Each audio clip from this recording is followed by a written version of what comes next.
doing pretty good right now.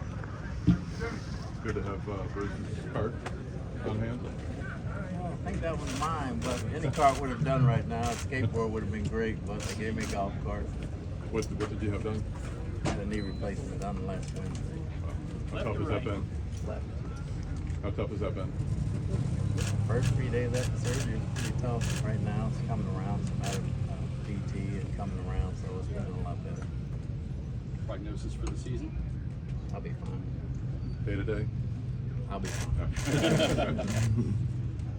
Coach, this is voluntary, obviously, so generally don't take attendance of these things. But there was a report that Tristan is, maybe you guys may disagree, but he's not going to come until his contract's settled or extended or whatever. Are you aware of that? Is that the case? Or?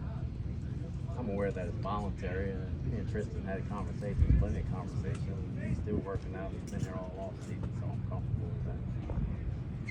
Now, what are you looking for at this phase from these guys now? Obviously, you got a new offensive coordinator. It's probably a big priority, but what are you looking for specifically out here in these next 10 OTAs? It's really a lot. You know, guys got to get in shape. Guys got to get the offensive system down. The coaches got to get used to the players on offense. Obviously, the new guys on defense, but they're getting a lot thrown at them early, and it's when it slows down for them after about 4 or 5 days. That's when I'm really looking for them to make a big jump right now. We're putting a lot on them. We're putting a lot in, and first time out in this heat, and it's not really hot yet. We're looking for the mental errors to be down to a minimum and the penalties to be down to a minimum, and them just getting familiar with everything. And they're seeing a new defense, and obviously the defense is seeing a new offense to a degree. Just getting everything down, getting the communication down is really what I'm looking for. Going off of that, Coach, what kind of role do you expect Jordan White has had on defense? Well, Jordan's been physical when he was here. We watched him in New York. He played the same role there. He's a lot more vocal, a lot more experienced he was when he left here. Him and Wynn had a great relationship when they were here. They still have one right now. Looking for that one to grow. I think it'll help the communication on defense. He was one of our vocal leaders back then, and can't help but the more people to talk, the better we'll be. Kate is practically now the older statesman in his room.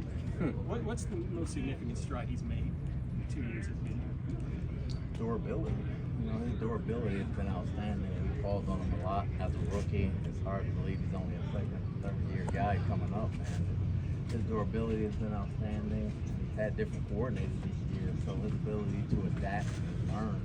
He's had different coaches. It's not like he's got the same position coach, or he had the same offensive coordinator, so to learn different things and tweak his game and fit what we need him to do has been outstanding. Coach, he's not here today, but Casey Rogers was saying B2B has really trimmed down and lost some weight. Have you seen him this offseason, and how pleased are you with where he's at? Last time I saw him, I was very pleased with where he was at.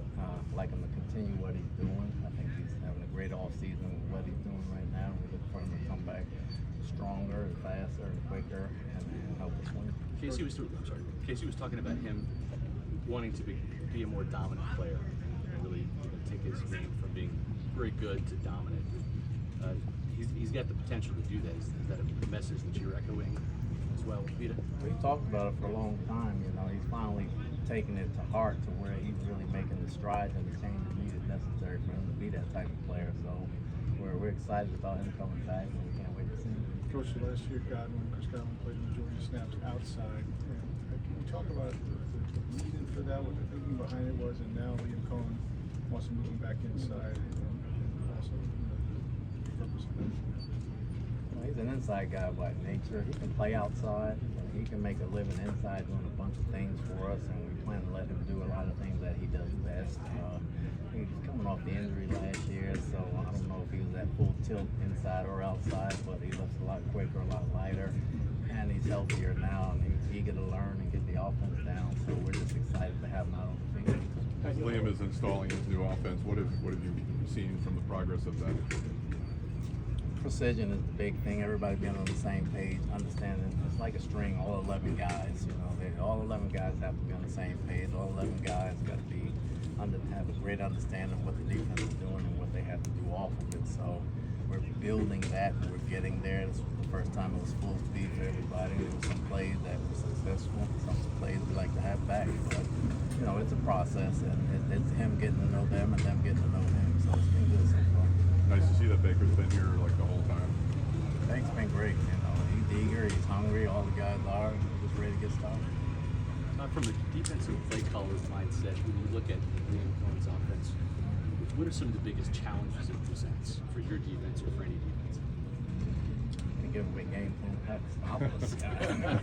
That makes no sense. But you know, he has a very wide varied of plays that he can do from certain formations, and it's just not the same thing.